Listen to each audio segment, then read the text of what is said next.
Hello mga ka-Wonderham! Ang problem na isosolve natin ngayon ay square root of the square root of 49 minus the square root of 48.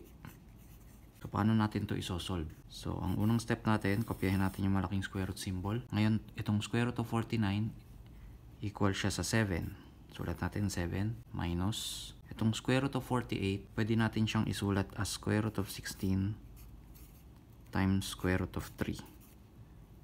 Kasi 48 equals 16 times 3. So, ang next step naman natin, kopyahin muna natin ulit 7 minus, ang square root of 16 equal siya sa 4. Kopyahin natin yung square root of 3. Next, itong 7, i-rewrite natin siya as 4 plus 3. Kopyahin natin yung minus. Itong 4 naman, i-rewrite natin siya as 2 times 2. 2 times 2. Kopyahin natin yung square root of 3. So, ang next natin gagawin, itong 4, i-rewrite natin as 2 squared. Kopyahin natin yung plus. Itong 3 naman, i-rewrite natin as square root of 3 squared.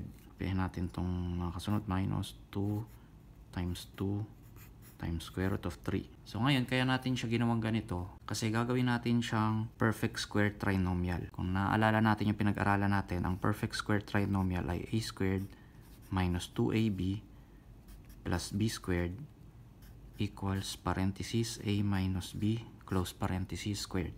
So, i-rewrite natin siya na parang perfect square trinomial. So, 2 squared. Ito muna isulat natin. Minus 2 times 2 times square root of 3 plus, ito naman, square root of 3 squared. So, nagawa na natin siyang perfect square trinomial. Itong a natin, yun yung 2. Ang b naman natin, kung mapapansin natin, ay square root of 3. So, pwede na natin siyang i-equal dito. Parenthesis a minus b, parenthesis squared. So, a ay 2 minus ang b ay square root of 3. So, equal siya dito. Ito, equal siya dito. So, rewrite natin siya as 2 minus square root of 3 squared. So, ngayon, kapag nag-square root ka ng number na square or expression na squared, pwede mong i-cancel yung square root symbol tsaka yung square. Ang matitira na lang, itong 2 minus square root of 3. So, pwede mo nang i-rewrite, alisin mo na yung parenthesis, 2 minus square root of 3. Ito na ang ating sagot. So, square root of the square root of 49 minus square root of 48, ang sagot ay 2 minus square root of 3.